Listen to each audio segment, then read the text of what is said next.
जब मोहन भागवत बोले सबका डीएनए एक, हम भारत के सब लोगों का डीएनए, सब लोगों का निरपवाह डीएनए समान है। जब संघ प्रमुख ने लिंचिंग करने वालों को कोसा, लिंचिंग करने वाले ये हिंदुत्व के खिलाफ जा रहे हैं। हमलावर हुए ओवैसी, फेंका गोडसे वाला गोला। मेजॉरिटी कम्युनिटी में एक सेक्शन का रेडिकलाइजेशन अगर हुआ है तो किसकी आइडियोलॉजी से हुआ है? दिग्विजय सिंह बोले अपने शिष्यों को दीजिए ज्ञान।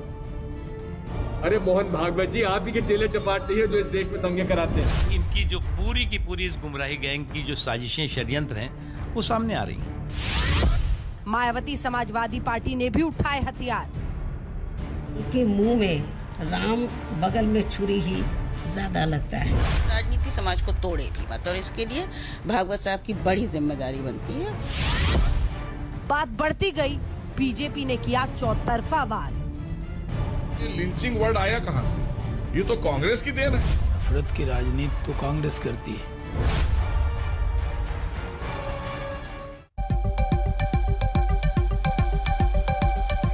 मोहन भागवत ने लिंचिंग को लेकर बड़ा बयान दिया है। इसी पर आज हल्ला बोल करेंगे। आपके साथ मैं हूं अंजना ओम कश्यप। उन्होंने कहा कि जो लिंचिंग करते हैं वो हिंदुत्व के विरोधी हैं। मोहन भागवत के बयान पर ओवैसी से लेकर दिग्विजय सिंह, मायावती समेत पूरे विपक्ष ने तलवारें तान ली हैं। पहले देखिए ये रिपोर्ट, फिर इस सवाल का जवाब ढूंढेंगे कि क्या सबका डीएनए एक है। डॉक्टर संबित पात्रा, राष्ट्रीय प्रवक्ता भारतीय जनता पार्टी के, हमारे साथ चर्चा में जुड़ रहे हैं। अनुराग भदौरिया समाजवादी पार्टी की तरफ से, अब निजेश अवस्थी जी भी हमारे साथ जुड़ गए हैं इस मुद्दे पर। लेकिन इससे पहले कि हम चर्चा को आगे लिए चले, आपको पहले अपनी ये रिपोर्ट दिखा देते हैं।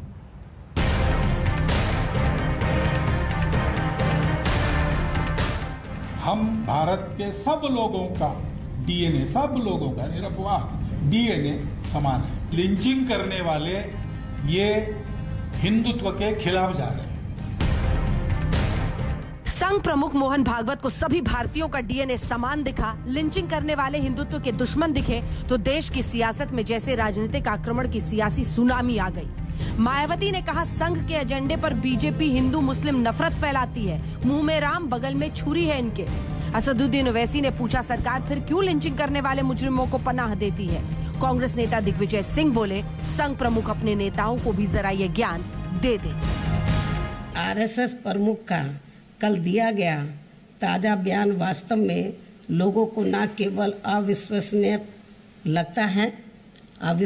लगता है बल्कि मुंह में राम, बगल में छुरी ही ज्यादा लगता है। मैं तो शुरू से यही कह रहा हूँ कि हिंदू मुसलमान भाई भाई हम सब एक हैं। यही भाजपा, संघ और विश्व हिंदू परिषद। अरे मोहन भागवत जी, आप ही के चेले चपाटे हैं जो इस देश में दंगे कराते हैं। क्या मोहन भागवत अगर वाकई में अपनी बात पर सच्चे हैं तो हम ये जानना चाहेंगे, बल्कि उनसे सवाल करना चाहेंगे, क्या वो लिंचिंग को मानते हैं कि मुसलमानों के खिलाफ हो रहा है? और अगर हो रहा है तो करने वाले इतने रेडिकलाइज क्यों हो चुके हैं? और अगर रेडिकलाइज हो चुके हैं तो किसकी आइडियोलॉजी पर रेडिकलाइज हुए हैं और कौन उनको हिम्मत दिला रहा है? क्या मोहन भागवत नहीं जानते कि इखलाक हो, पीलू खान हो, रकबर हो, अलीमुद्दीन अंसारी हो, जुनैद हो या आसिफ हो, ये तमाम के तमाम जो एक्यूज हैं इनका ताल्लुक हिंदुत्व की आइडियोलॉजी से नहीं है? गाजियाबाद में किताब लॉन्च में दरअसल संघ प्रमुख मोहन भागवत ने यह कहा था कि सभी भारतीयों का डीएनए समान है, लिंचिंग करने वाले दरअसल हिंदुत्व के दुश्मन हैं। उत्तर प्रदेश में चुनाव है तो सबसे तगड़ा मोर्चा खोला मायावती ने। प्रेस कॉन्फ्रेंस करके मोहन भागवत के एक एक बयान पर बीजेपी सरकार को घेरा। हम समान पूर्वजों के वंशज हैं। अब ये विज्ञान से भी सिद्ध हो चुका है। 40,000 साल पूर्व से हम भारत के सब लोगों का डीएनए, सब लोगों का निरपवाह डीएनए समान है। इस आधार पर आरूढ़ होकर हम जब विचार करते हैं तो मन में अपनापन आता ही है। आरएसएस की कथनी व करनी में काफी जमीन आसमान का अंतर है। खासकर जातिवाद, सांप्रदायिक व धार्मिकता आदि के मामले में ये लोग जो कहते हैं करते ठीक उसका उल्टा है। हम कहते हैं कि हिंदुस्तान हिंदू राष्ट्र है, गौ माता पूज्य है, लेकिन लिंचिंग करने वाले ये हिंदुत्व के खिलाफ जा रहे हैं, वो आतताई है। जब तक आरएसएस, बीजेपी एंड कंपनी व इनकी सरकारों की संकीर्ण सोच व कार्यशैली आदि में सही सर्व समाज हितैषी संवैधानिक परिवर्तन नहीं आएगा, तो तब तक इनकी बातों पर खासकर मुस्लिम समाज द्वारा विश्वास करना बहुत मुश्किल लगता है। बात शुरू तो हुई डीएनए और लिंचिंग से, लेकिन पहुंच गई मायावती के बयान से धर्मांतरण पर। मायावती ने आरोप लगाया कि चुनाव आए तो बीजेपी धर्मांतरण के नाम पर नफरत फैलाने लगी। जवाब देश के रक्षा मंत्री ने दिया।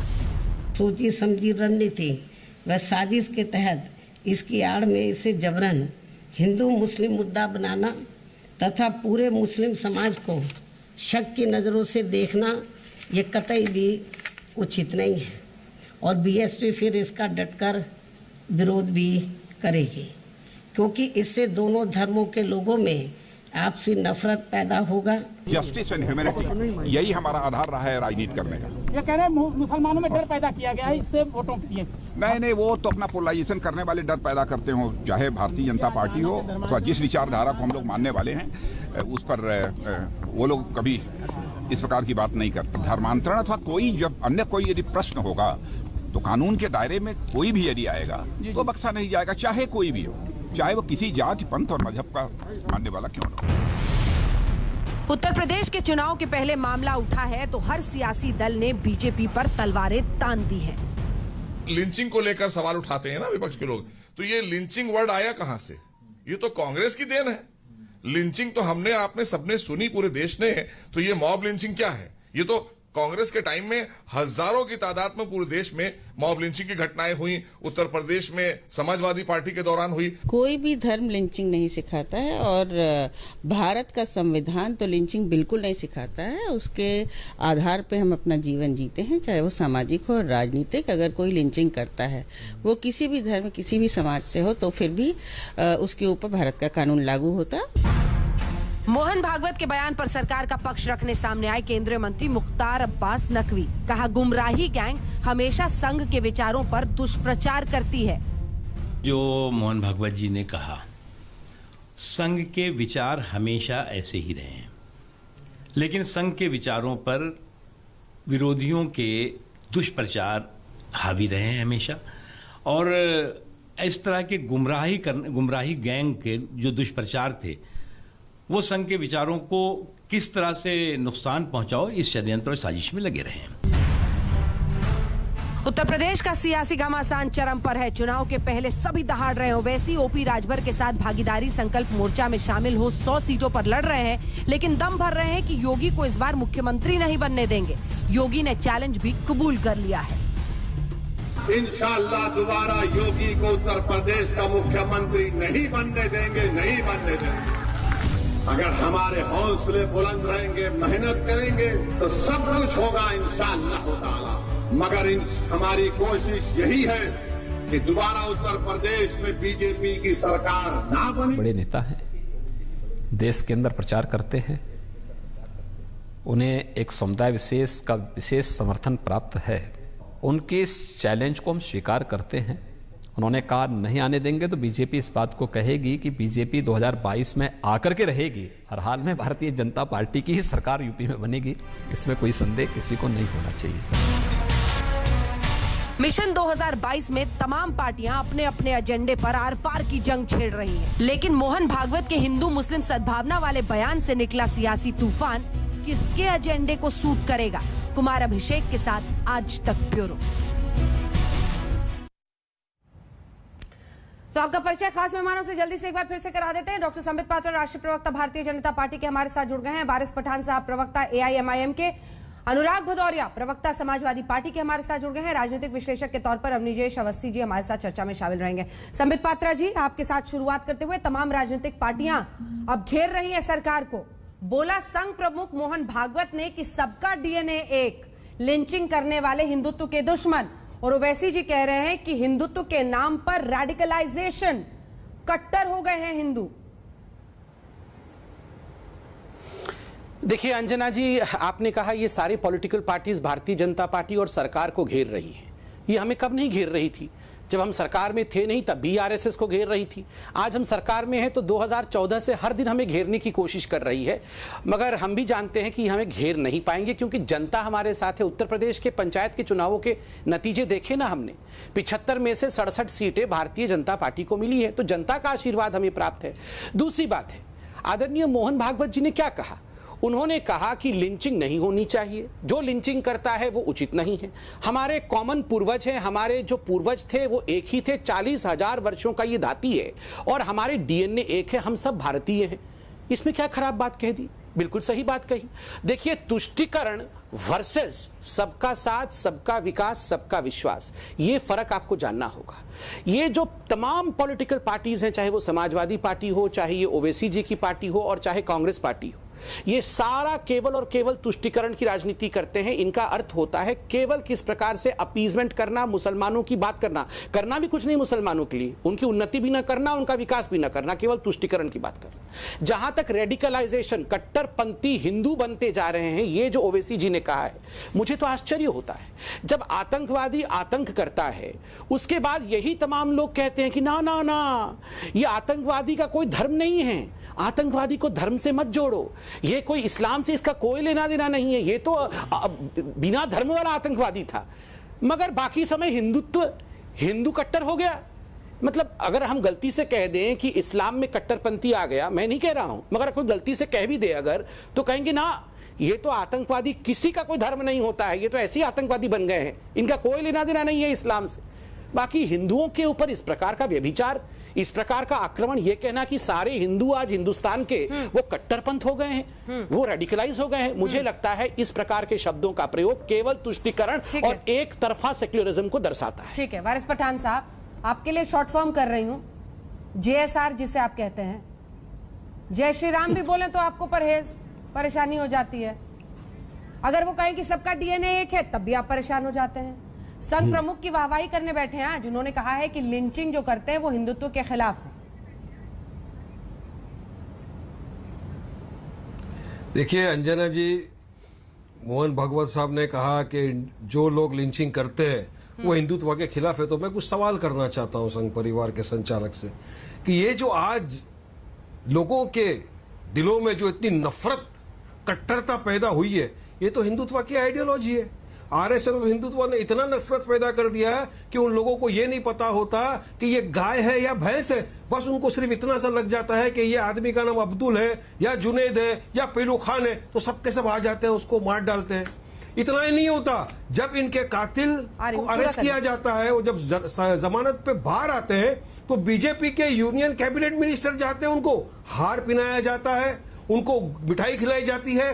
उसके बाद वही बात नहीं रुकती है अंजना जी, जब ये लोगों को डेथ हो गई एक्यूज की, तो उसको हिंदुस्तान के हमारे तिरंगे में लपेट कर उसको एक बनाया जाता है मार्टर कि भाई आपने अच्छा काम किया, जाकर के जाके आप मुसलमान को मार दिया सबने मिलकर। तो क्या ये हिंदुत्व की जो कट्टर आइडियोलॉजी है उसका क्या वो आंसर नहीं है? अभी मैं आपको बताता हूं, आंकड़े बताते हैं अंजना जी कि अकॉर्डिंग टू रिपोर्ट 117 गौरक्षक रिलेटेड इंसिडेंट वायलेंस हुए हमारे देश में 2015 से 2019 के बीच में, जिसमें 84% जो हुआ है मुसलमानों का हुआ है, काउ रिलेटेड अटैक है वो, और 14% जो हुआ है दलितों का हुआ है। तो किसने किया ये? यही जो मानसिकता है, जो कट्टरता, जो नफरत इनके दिलों में भरी हुई है, ये भाजपा और ये आरएसएस के गोडसे की जो आइडियोलॉजी, ये इसी का नतीजा है कि आज इनको कुछ दिखता नहीं। आप देखिए, महापंचायत होता है मेवाड़ के अंदर हरियाणा में, वहां पर इनका एक नेता खड़ा होता है और बोलता है कि क्या उनको मुसलमानों को मर्डर करने का अधिकार नहीं? 50,000 आदमी के बीच में उसको रिवॉर्ड करते हैं, कैसा? उसको प्रवक्ता बना दिया जाता है। परसों की बात है, पटौड़ी के अंदर एक वापस महापंचायत होती है, वहां पर ये इनका जो गया था जामिया के अंदर गन चलाने के लिए, वो खड़ा होकर बोलता है कि मुसलमान की जो औरतें इनको किडनैप किया जाए और इनके साथ ये किया जाए। तो तब कहां जाती है भाजपा? तब संबित पात्रा क्यों इस बात का खंडन नहीं करते? क्यों मोहन भागवत साहब इस बात का खंडन नहीं करते? और ये आराम से घूमते, क्योंकि इनके साथ बीजेपी का, सरकार का समर्थन और सपोर्ट है, इस वजह से ये आराम से घूम रहे हैं। देखिए, कटनी और करनी में बहुत फर्क है। मोहन भागवत ने कहा है उनकी कटनी और करनी में बहुत फर्क है, और फिर उसके बाद से ग्रैंड स्टैंडिंग करते हैं कहते हुए कि डीएनए एक है और संघ प्रमुख जी सही कह रहे हैं। ये उनका देखिए अंजना जी, यहां पर अखलाक और पहलू खान की बात हुई। अखलाक और पहलू खान के साथ जो भी हुआ ये तो बिल्कुल निंदनीय है। मगर अंजना जी, देश में हजारों डिबेट हुए होंगे और होना भी चाहिए, अखलाक और पहलू खान के ऊपर क्या हुआ। मगर आपको मैं कुछ नाम बताऊंगा, वैसे 80-100 नाम मेरे पास रखे हुए हैं आगे, मैं कुछ नाम बताता हूं और देशवासियों से पूछता हूं, हम में से कितने लोगों को प्रशांत पुजारी का नाम याद है? उसकी भी लिंचिंग हुई थी। हम में से कितने लोगों को चंदन गुप्ता का नाम याद है? हम में से कितने लोगों को रिंकू शर्मा, जो अयोध्या में राम मंदिर के लिए चंदा इकट्ठा कर रहा था और उसे जिस लोगों ने मारा है, जाहिद, मेहताब, दानिश और इस्लाम ने मिलकर उसे मार दिया, दिल्ली में, दिल्ली की घटना है। हम में से कितने लोगों को पालघर के उन 2 संतों का नाम है जिनको लिंचिंग करके मार दिया गया? हम में से कितने लोग जानते हैं भारत यादव, लस्सी बेचने वाले 2 भाई, मथुरा के अंदर 15 मुसलमान भाई लस्सी पीने जाते हैं और जब पैसा मांगा जाता है तो इनकार करते हैं, बदले में भारत यादव को मार मार के मार देते हैं। ऐसे में 100 उदाहरण यहां दे सकता हूं, मगर उनके बारे में हिंदुस्तान में डिस्कशन नहीं होता है क्योंकि ये टेकन फॉर ग्रांटेड फिनोमेना है। और ये कहते हैं हम लिंचर्स के साथ खड़े हैं, होता है सर, हम किसी के साथ नहीं खड़े हैं। हम संबित जी, हम लोगों ने तो टीवी पर चर्चा की थी। नहीं, मैं बता, क्यों नहीं चर्चा होती है अंजना जी? बिल्कुल मैं बताता हूं अंजना जी, ऐसा नहीं है कि आप लोग चर्चा नहीं करते हैं, और मैं कोई आक्षेप व्यक्तिगत रूप से आप पे या आज तक पे नहीं लगा रहा हूं, मगर मैं अपनी मानसिकता भी बता रहा हूं। और इस देश में इतने वर्षों तक एक कंडीशन रिफ्लेक्स डेवलप कर गया है।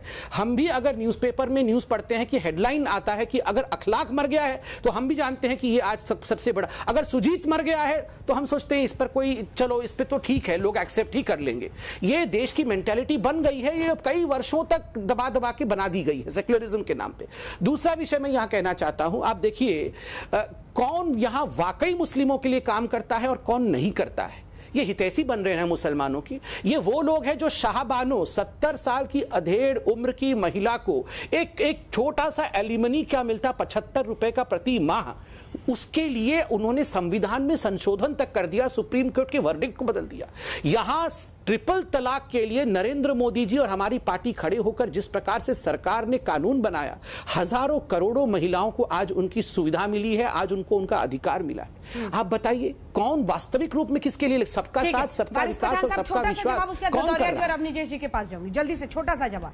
ट्रिपल तलाक जब ऐसे मुद्दों पर चर्चा हो तो आप लोग भाग जाते हैं। ये मानते हैं कि जो लिंचिंग है ये बहुत ही जी नहीं, संबित पात्रा ने ये माना है कि लिंचिंग एक बहुत ही घिनौना चीज है, नहीं होना चाहिए, इतने सारे लोगों की लिंचिंग हो गई। तो मैं पूछना चाहता हूं संबित पात्रा से कि हमने तो हमेशा पार्लियामेंट से लेके हर जगह यह सवाल उठाया कि मॉब लिंचिंग के ऊपर एक सख्त से सख्त कायदा बनाया जाए, तो मोदी क्यों नहीं बनाते सख्त कायदा कानून उसके ऊपर? क्योंकि उनका एजेंडा है, वो चाहते ही नहीं कि सख्त कायदा बने, कानून बने, वरना उनके काफी सारे लोग तो जेल में चले जाएंगे। वो चाहते हैं कि बिंदास जाइए, वो बोलते कुछ और है लेकिन उनके फुट सोल्जर जो है वो उनकी बात नहीं सुनते। मोहन भगवत बोलते कुछ और है, कथनी और करनी में यही तो फर्क है अंजना जी, कि हमने बोल दिया मगर ये मानेंगे नहीं, अभी भी तो करते जा रहे हैं, अभी भी वुमनों को करा जा रहा है, ट्रोल किया जा रहा है। यही तो है इनका काम। छोटा जवाब देना लिंचिंग पे कानून बनाओ, सख्त कानून बनाओ, चलो क्यों नहीं बनाते, बनाओ जल्दी बनाओ कानून। प्रधानमंत्री ने खुद इसके खिलाफ कहा है, लेकिन आप बताइए ना, जब जयंत सिन्हा आरोपियों का स्वागत करते हैं, उनको माला पहनाते हैं, तो एक गलत संदेश गया ना। देखिए, इस पे चर्चाएं हुई, 2019 के चुनाव से पहले ये सारा विषय हुआ। जयंत सिन्हा जी ने खुद आके इसका जवाब भी दिया। जयंत सिन्हा चुनाव भी लड़े, उसके बाद वो जीत के आए, 300 से अधिक सीटें लेकर मोदी जी की सरकार बनी। अगर वाकई जिस प्रकार से इस कांग्रेस पार्टी ने और कुछ पार्टियों ने कहा हिंदुस्तान तो लिंचिस्तान बन गया है, आपको क्या लगता अगर लिंचिस्तान बन गया होता तो हिंदुस्तान की जनता कभी भी मोदी जी पर विश्वास नहीं करती? आज विश्वास कर रही है, तो उसके पीछे कारण है। देखिए, मैं छोटा 5 सेकंड बता के समाप्त करूंगा।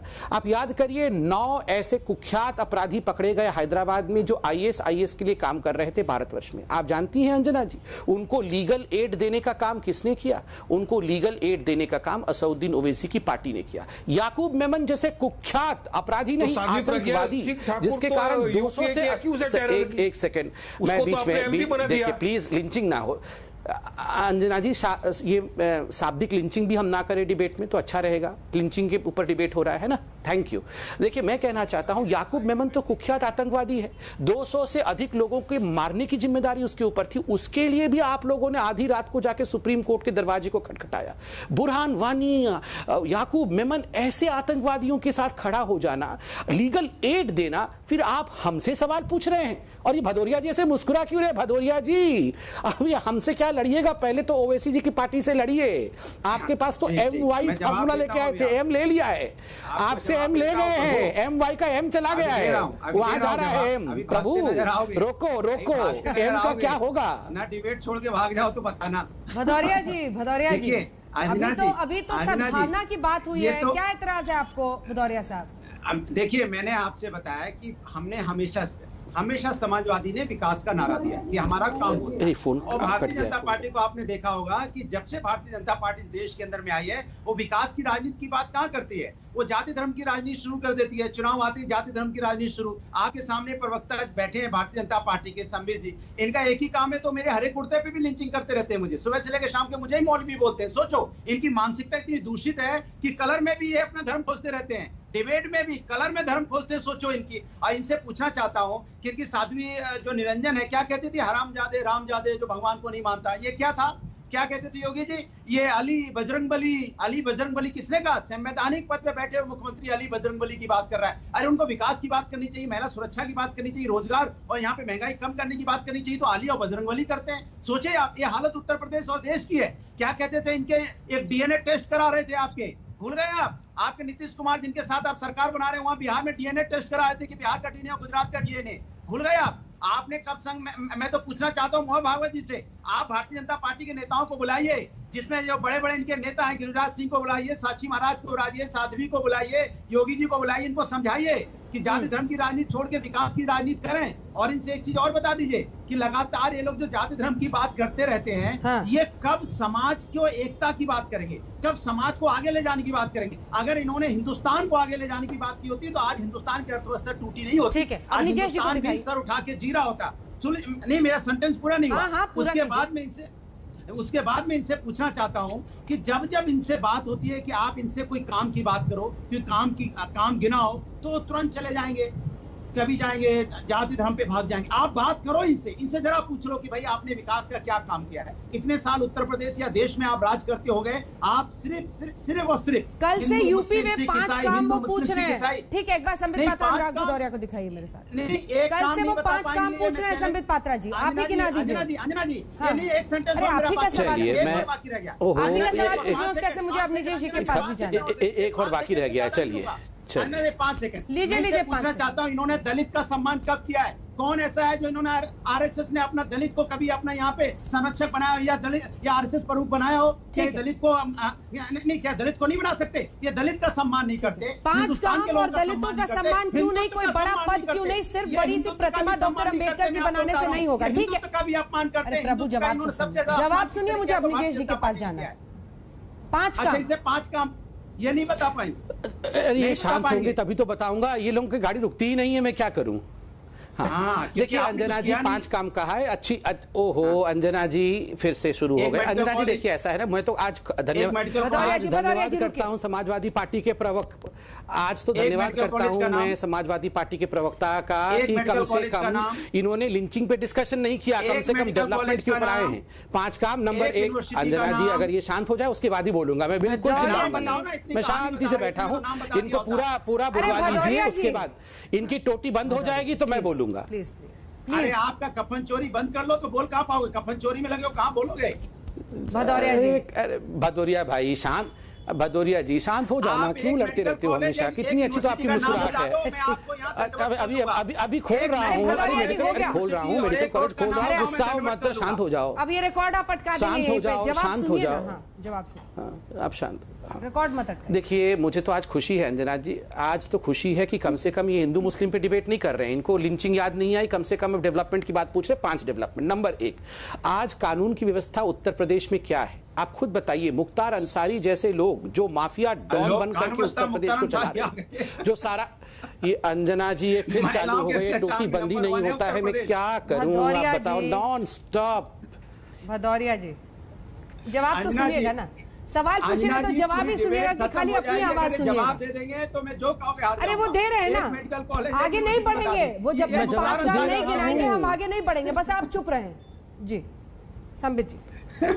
हाँ बताइए मुख्तार अंसारी, आगे बढ़िए। अंजना जी आप ना इनकी आवाज कम कर दीजिए, 2 मिनट में हम आगे बढ़ जाएंगे, मैं 2 मिनट में गिनवा दूंगा। नंबर 1 कानून की व्यवस्था आज उत्तर प्रदेश में किस प्रकार की है ये उत्तर प्रदेश का बच्चा बच्चा जानता है। जिस प्रकार के माफिया डॉन, चाहे मुख्तार अंसारी हो, इन सब के किस प्रकार के कारनामे थे ये हर जानते हैं। ये हंस रहे हैं ना, इन लोगों ने जिस प्रकार का कारनामा किया था इन डॉन्स के साथ मिलकर, माफिया राज चलता था। दूसरी बात, अंजना जी आपका ऑफिस, आज तक का ऑफिस नोएडा में है। मैं आज पूछता हूं, आप खुद भी जानती होंगी और वहां जो लोग रहते हैं नोएडा में, आप उनसे पूछिए, उत्तर प्रदेश के लोगों से पूछिए, बिजली की हालत आज क्या है। जिस उत्तर प्रदेश में बिजली नहीं होती थी, जिस उत्तर प्रदेश में 10-10, 12-12 घंटे बिजली कट होती थी, आज वहां अबाध्य बिजली मिल रही है, ये बड़ी बात है। तीसरा विषय है, आप बताइए उत्तर प्रदेश के अंदर जिस प्रकार से यहां हर जिले के लिए एक प्रोडक्ट लॉन्च किया गया है, पर डिस्ट्रिक्ट एक प्रोडक्ट लॉन्च करके उसको आज आगे बढ़ाया गया है। इन्वेस्टमेंट आज उत्तर प्रदेश के चरम तक पहुंची। आप आज उत्तर प्रदेश में सड़क की हालत देखिए, आज उत्तर प्रदेश में सड़क चमचमाती हुई है, डेवलपमेंट इस प्रकार से आगे बढ़ा है। उत्तर प्रदेश, मैं बता रहा हूं, उत्तर प्रदेश में आज महिलाएं सुरक्षित हैं, आज महिलाएं सर उठा करके आगे बढ़ सकती हैं। महिलाओं की क्या हालत थी उत्तर प्रदेश में, आप चिंता करिए। उसके बाद भी ये पूछ रहे हैं, सहमत नहीं है, ब्रेक के बाद लौटेंगे। ठीक है संबित जी, लौटेंगे, यहीं से चर्चा आगे लिए चलेंगे। अब निजेश जी का जरा कनेक्शन कट गया है, उनके पास भी चलेंगे ब्रेक के बाद। मैं आपके पास भी आऊंगी जरा, वारिस पठान साहब। एक तरफ असदुद्दीन ओवैसी जी खुद ट्वीट करके 19% मुस्लिम से अलग से निवेदन करते हैं कि उनको वोट किसे देना है। ये सांप्रदायिक राजनीति नहीं है। शहाबुद्दीन को पकड़ते हैं बिहार में और यहां पर आजम खान को उत्तर प्रदेश में। ये सब सांप्रदायिक नहीं है। अगर इनके क्रिमिनल रिकॉर्ड भी हैं या अपराध या आरोप भी है, कोई बात नहीं, पॉलिटिक्स में सब सही है, अगर ओवैसी जी करे तो। एक ब्रेक के बाद लौट रहे हैं, देखते रहिए आज। तो जवाब दे रहे थे संबित पात्रा कि कौन से 5 बड़े काम है उत्तर प्रदेश में। बड़ा सवाल तो ये है, एक सेकंड, बड़ा सवाल तो ये है कि देखिए उन्हीं 5 कामों के आधार पर ओवैसी साहब कह रहे हैं, संबित पात्रा जी, कि काम काज गिनाना मुश्किल होगा। वो कह रहे हैं ओवैसी साहब कि इस बार तो योगी को मुख्यमंत्री बनने नहीं देंगे हम। देखिए मैंने सुना अभी ओवैसी जी कह रहे थे कि इंशाअल्लाह इस बार योगी आदित्यनाथ मुख्यमंत्री नहीं बनेंगे, इंशाअल्लाह। मैं आप बैठा हूं आपके चैनल पे, हम भी कहते हैं कि जय श्री राम, योगी जी ही मुख्यमंत्री बनेंगे, जय श्री राम। आप देखिएगा अच्छा काम किया है योगी जी ने।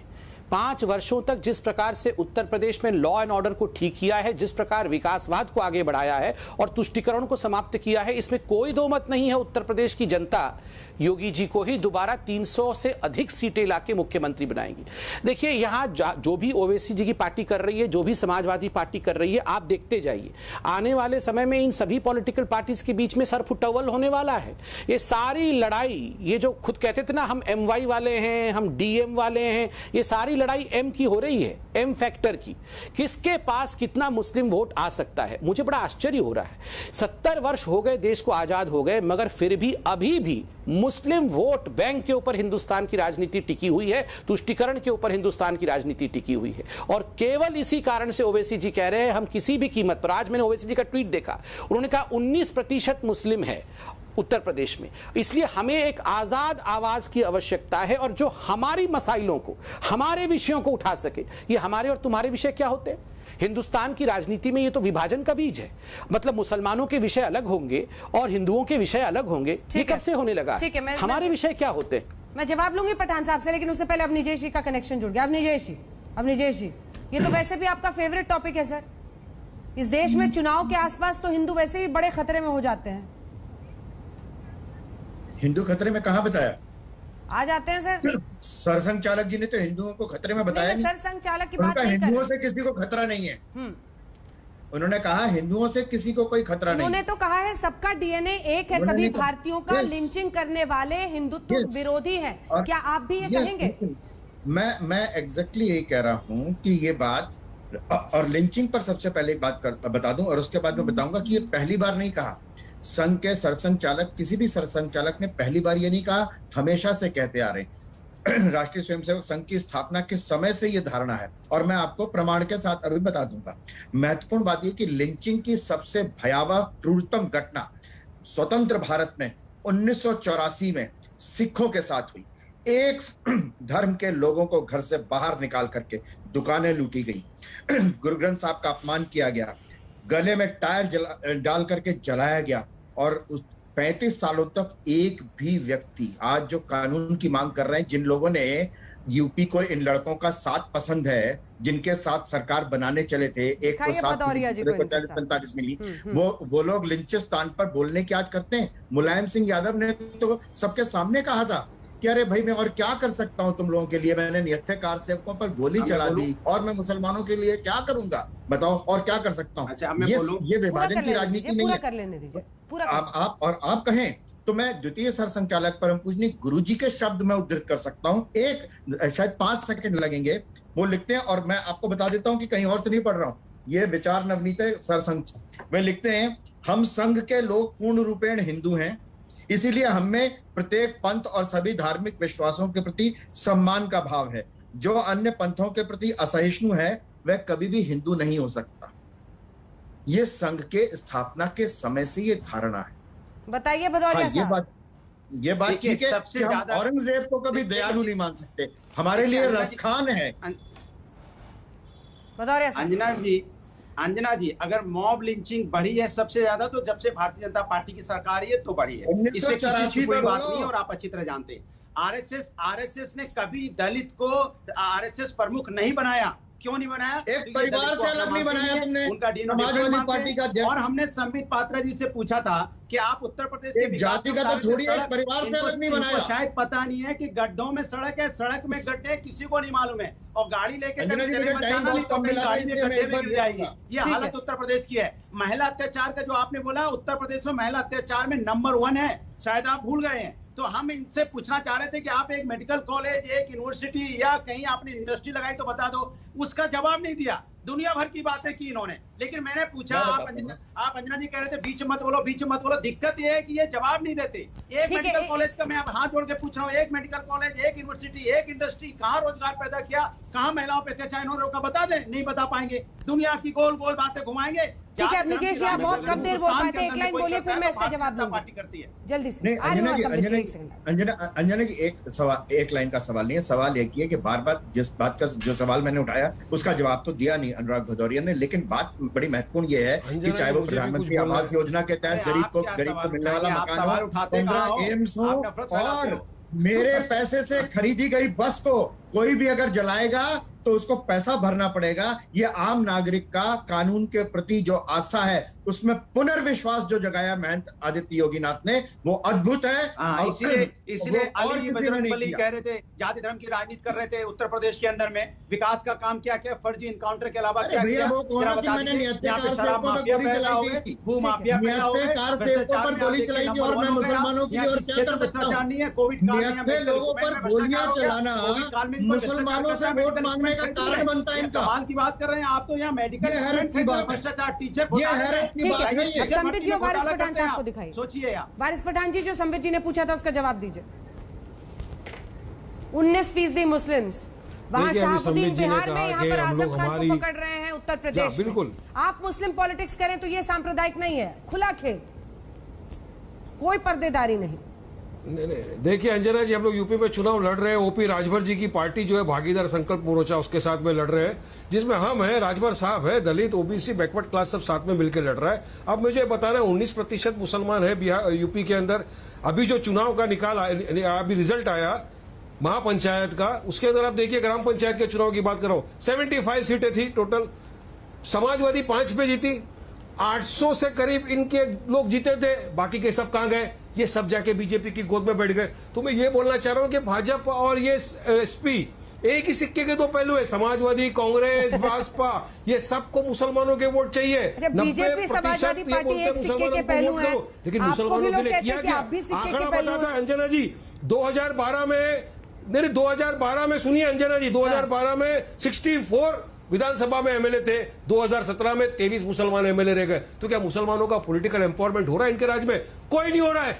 बताओ ना मुझे कहां पे एम्पावरमेंट हो रहा है? ये तो कम से कम जाता है। अब बीजेपी तो मुसलमानों को टिकट देगा नहीं, तो क्यों हमको भी एम्पावरमेंट होने की जरूरत है? क्यों हमको दूसरा दर्जे का शहरी माना जाता है? आज संबित पात्रा ने भी बताया कि यूपी की हालत ये हो गई।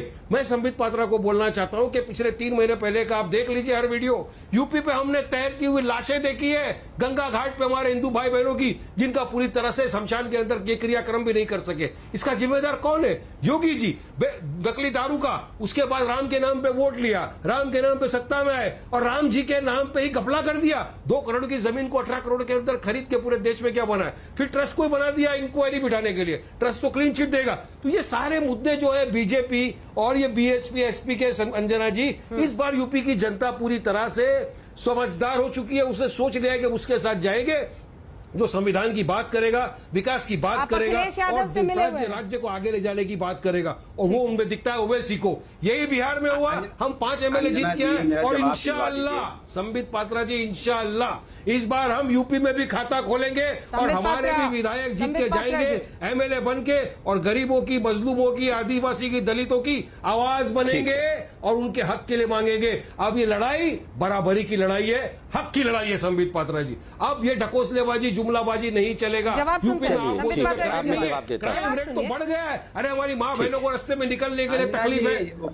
यूपी में फिर ऑक्सीजन के बच्चों की मौतें हो गई। आप खामोश बैठे थे तभी, तो योगी ने क्या किया सब रोकने के लिए? आप बोलने तो दीजिए अंजना जी, ये नॉन स्टॉप एक ही सवाल, भदौरिया जी मैं आपसे एक ही सवाल करूंगा। ओहो, भदौरिया जी से सवाल करूंगा, जवाब बंदी नहीं होंगे। भदौरिया जी सुनिए सवाल। 2012 में अखिलेश यादव ने भदौरिया जी से क्या सवाल कर रहे हैं? फिर वो चालू हो जाएगा, बंद नहीं होंगे। कमाल है ये। रिजर्वेशन क्यों नहीं दिया? पहले एक बार जब बीजेपी का जवाब ले लीजिए, फिर एसपी से पूछेगा। अनुराग जी की तो आज मुस्कुराहट ही खत्म नहीं हो रही। ठीक है, आप अखिलेश यादव से मिले हुए हैं। मैं जवाब दे दूं प्लीज? मैं जवाब दे देता हूँ। अंजना जी, इनकी आवाजों को जरा कम रखिए। मैं बोल लूँ तो बोल ही नहीं पाता हूँ। अंजना जी देखिए, जहां तक इन्होंने कहा कि हम समाजवादी पार्टी के साथ, बसपा के साथ, ये भारतीय जनता पार्टी मिली हुई है, कमाल की बात है। ये 2 अच्छे लड़के साइकिल पे बैठे थे, हमने बैठाया था, ये खुद बैठ गए थे जाके, फिर साइकिल से उतार दिया। फिर बुआ भतीजा बने थे, ये बुआ भतीजा, रोज बुआ मैं तेरी भतीजा, ये सब कुछ चल रहा था। उसके बाद चुनाव खत्म हुआ, प्रेस कॉन्फ्रेंस हुआ मायावती जी का, फायदा मुझे हुआ नहीं, मैं तुम्हारी बुआ नहीं। अभी देखिए, अभी संजय सिंह के साथ बैठे हुए हैं। अब थोड़े दिन इंतजार करिए और सऊदीन ओवैसी के साथ भी बैठे हुए नजर आएंगे। इनका कोई भरोसा नहीं है। उनके साइकिल के कैरियर में सब लोग बारी बारी से बैठ रहे हैं, उसके बाद बारी बारी से उतर रहे हैं। दूसरी बात देखिए, यहां पर उत्तर प्रदेश की डेवलपमेंट और कोरोना के बारे में 2 शब्द में कहना चाहूंगा, क्योंकि मुझसे सवाल पूछा गया। आप जानती हैं कि WHO ने भी उत्तर प्रदेश के कोरोना के मैनेजमेंट को लेकर तारीफ की है। आप यह भी जानती हैं कि महाराष्ट्र के हाईकोर्ट ने उत्तर प्रदेश में कोरोना मैनेजमेंट को लेकर तारीफ की है। देखिए, जहां तक मेडिकल कॉलेज की बात की गई है, अटल बिहारी वाजपेयी चिकित्सा विश्वविद्यालय का निर्माण जिस प्रकार से लखनऊ में आरंभ हुआ है, ये अपने आप में बड़ी बात है। 130, आप यहां देखिए, मैं पूरा आंकड़े के साथ बैठा हूं, 3 नए राज्य विश्वविद्यालय खोले गए हैं, 194 राजकीय माध्यमिक विद्यालय खोले गए हैं। बहुत बड़ी फहरिस्त लेके बैठा हूं। मगर रुकिए अंजना जी, मैं जवाब दिया हूं उसका, आप सुनिए ध्यान से जरा। अंजना जी, यहां सबसे महत्वपूर्ण विषय है जिस प्रकार से विभाजन की राजनीति हो रही है। आप कह रही थी, ये अभी कह रहे थे वारिस पठान जी कि हम खाता खोलने वाले हैं। आप खाता खोलिए, आप देखिए जरा भदौरिया जी का खाता में से कितना चला जाएगा। कंपटीशन तो आप लोगों के बीच में हो रही है, आप, समाजवादी पार्टी, बसपा और कांग्रेस, कि कौन किस प्रकार से मुसलमानों को बरगला करके, उन्हें भ्रमित करके ज्यादा से ज्यादा वोट बैंक की राजनीति कौन कर सके। तो ये आप लोग डील करिए आपस में, ये आपस में हम नॉन अपीजमेंट की राजनीति के साथ आगे बढ़ेंगे और बिना तुष्टीकरण के आगे चलेंगे। वोट बैंक समझते हैं, चुनाव के वक्त आया, आपने वोट ले लिया, मुसलमान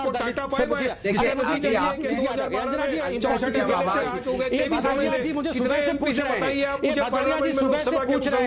मैं जवाब दे पूछ रहे हैं कि संघ ने, अरे भदौरिया जी आपको जवाब दे रहा हूं। भदौरिया जी सुबह से पूछ रहे हैं दलित और मुसलमान को अध्यक्ष क्यों नहीं बनाया। नहीं, मैं धन्यवाद करता हूं, समाजवादी पार्टी ने एक मुस्लिम को भी बनाया और एक दलित को भी बनाया।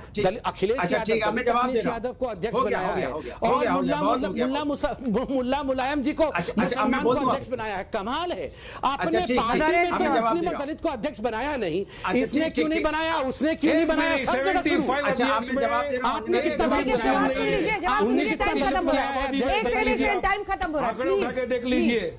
देखिए अंजना जी, मैंने समाजवादी पार्टी का टाइम खत्म हो रहा है। अच्छा, मेडिकल कॉलेज बनाए तो इन्होंने कोई जवाब नहीं दिया। एक गूगल से पेपर मंगाया, पेपर से पढ़ने लगे, अटल मेडिकल कॉलेज, वहीं अटक गए, अटकने के बाद गिर गए, उसके बाद आगे पढ़ ही नहीं पाएगी, कोई दूसरा पढ़ लेते कोई। अरे प्रभु, अटक के गिर गए, कोई अरे भैया मैं टोटी पकड़ा हुआ था, गिर ही नहीं सकता हूँ, इसलिए आप अटके हुए हो। अटल जी पे ही अटक के उसके आगे बढ़ नहीं पाए, क्योंकि वो भी झूठ था कि हम अभी शुरुआत हुई है, कुछ नहीं हुआ है। आपने भाई साहब मेडिकल कॉलेज बनाया, हम तो नहीं, हम तो रोड बनाया नहीं, हम तो यहाँ विषय को रख रहे हैं कागज से पढ़ के ही सही। आप बताइए, आप तो वो हैं जो टोटी तक को छोड़ते नहीं है, टोटी तो लेके घर से भाग गए थे और यहाँ पर आके इतनी बड़ी बड़ी बातें कर रहे हैं। छोड़िए भाई साहब, उत्तर प्रदेश के अंदर इससे ज्यादा आपने कुछ नहीं किया।